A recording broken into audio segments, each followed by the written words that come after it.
La plage d'Agnès, c'est Paris-Plage, mais avec des mouettes. C'est un huis clos, mais en plein air. Aujourd'hui, c'est Javier Bardem qui s'offre une petite récré balnéaire après avoir ouvert la cérémonie avant-hier.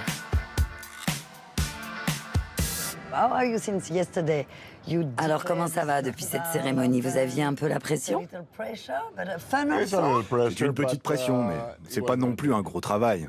C'est rapide. C'était génial. Nous sommes face à la mer, mais il y a quand même beaucoup trop de bateaux, non? Oui, c'est vrai. Beaucoup trop, quand même. Oui, c'est vrai. J'avais pas remarqué. On dirait un parking.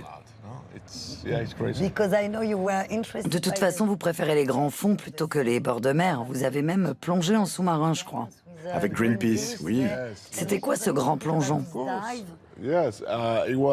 C'était l'année dernière, dans l'océan Antarctique.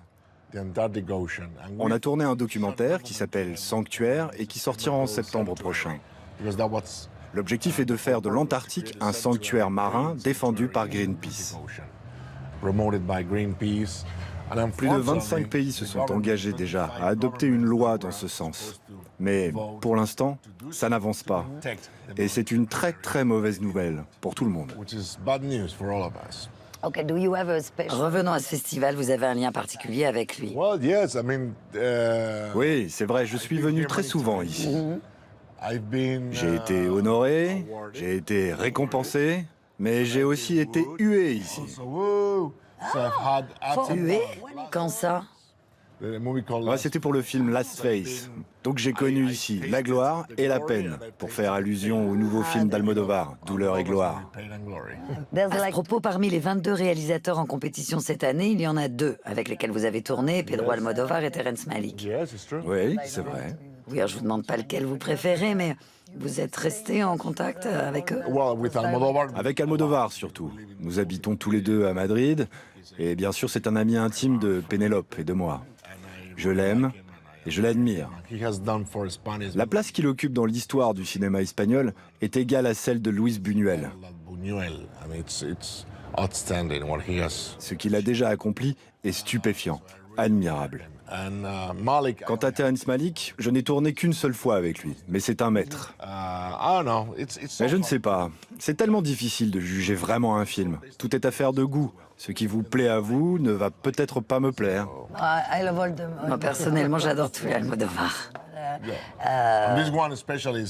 Oui, et le film qu'il présente cette année est très très personnel. Allez, petite interro surprise, quel est le film que vous avez le plus vu, volontairement ou pas? Il n'y a pas photo. J'ai vu 24 fois E.T. au cinéma. C'est un chef-d'œuvre. Attends, c'est quel doigt déjà? C'est avec l'index de la main gauche, là, comme ça. Celui-là. C'est un chef-d'œuvre. Je l'ai vu 24 fois, j'ai payé 24 fois. Vous gardez en tête des répliques de personnages que vous avez joués? Celle que j'ai en tête, c'est « Qu'est-ce que tu as perdu de plus en jouant à pile ou face ?» C'est tiré de No Country for Old Men. Je m'en souviens très bien parce que ça m'a pris un temps fou d'apprendre cette réplique et surtout de la dire sans l'accent espagnol. Moi, je me souviens très bien d'une de vos répliques dans Escobar où une femme vous demande « Tu as déjà la fortune, qu'est-ce que tu veux de plus ?» et vous répondez « Le respect ». Le respect. C'est ce qu'il voulait. Il voulait être respecté. Initialement, les gens ne le respectaient pas trop à cause de ses origines. Et du coup, ça le rendait terrifiant. Merci beaucoup, Javier. Merci beaucoup, Agnès. Thank you, Javier.